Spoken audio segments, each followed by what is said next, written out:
হরে কৃষ্ণ। শুরু হতে যাচ্ছে পন্থিত মহাবারণী স্নান। 27শে মার্চ রুশ বৃহস্পতিবার। অদ্বৈত প্রভু তার মায়ের কাছে পণ করেছিলেন যে সপ্ত গঙ্গাকে জাদুকাটা নদীতে আনয়ন করবেন, আর যেখানে তার মায়ের বাসনা ছিল পবিত্র তীর্থে স্নান করা, যেন সেখানে স্নান করে তার বাসনা পূর্ণ করতে পারেন।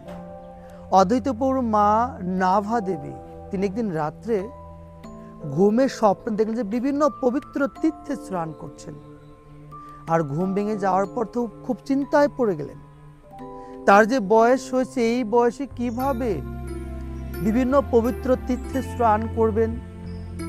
তাই অদ্বৈত প্রভু যখন তার মায়ের মন খারাপ দেখে জানতে চাইলেন তার কি হয়েছে, যখন তার এই আক্ষেপের কথা জানতে পারলেন, অদ্বৈত প্রভু তার মায়ের কাছে পণ করলেন, মা আমি সপ্ত গঙ্গাকে জাদুকাটা নদীতে আনয়ন করব। তুমি সেখানে স্নান করে সমস্ত তীর্থে স্নান করে যে বাসনা, সেই বাসনা চরিতার্থ করবে। তাই অদ্বৈত প্রভু চৈত্র মাসের মধুকৃষ্ণ ত্রয়োদশী তিথিতে এই সপ্ত গঙ্গাকে জাদুকাটা নদীতে আনয়ন করেন। আর তখন এই নদীর জল অনেক অনেক পরিমাণে বর্ধিত হয়েছিল। অদ্বৈত প্রভু তার মাকে বলছে, মা তুমি ধূপ ধুনা নিয়ে যাও, গঙ্গা পূজা করে গঙ্গায় স্নান করে তোমার বাসনা চরিতার্থ করো। তাই নাভা দেবী এই জাদুকাটা নদীতে এই সপ্ত গঙ্গাকে আনয়ন করেছিলেন, যখন অদ্বৈত প্রভু সেখানে স্নান করে তার এই বাসনা চরিতার্থ করেছিলেন।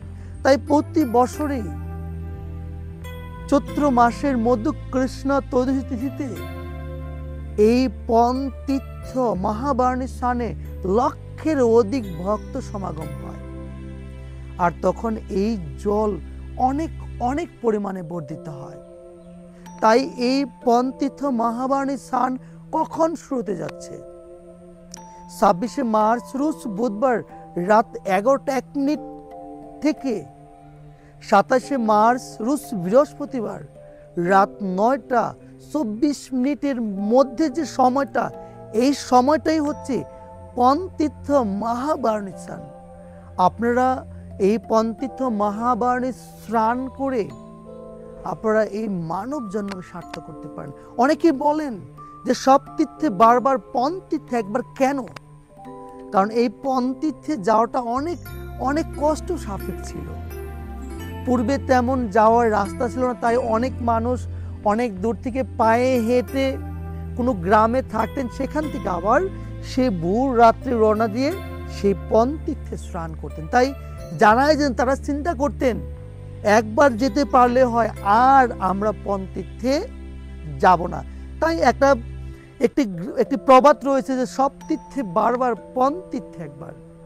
আর এখন পন্তীর্থে যাওয়াটা অনেক সহজ হয়ে গেছে। গাড়ি নিয়ে বা মোটরসাইকেল নিয়ে, অটো নিয়ে সেই পন্তীর্থ যেখানে স্নান হয় প্রায় সেখানে চলে যাওয়া যায়। পূর্বে মানুষ অনেক অনেক কষ্ট করে 7-8 ঘন্টা পায়ে হেঁটে এই পন্তীর্থে স্নান করত। তারপরা যদি সুযোগ হয় অবশ্যই আপনারা এই পন্তীর্থে স্নান করবেন, এবং পন্তীর্থে স্নান করে অদ্বৈত প্রভু যে সপ্ত গঙ্গাকে আনয়ন করেছেন, তার মার যে বাসনা চরিতার্থ করেছেন, আমরাও আমাদের এই গঙ্গায় স্নান করে আমরাও আমাদের এই বাসনা চরিতার্থ করি। আপনাদের সকলকেই সঙ্গে থাকার জন্য অসংখ্য ধন্যবাদ। হরে কৃষ্ণ।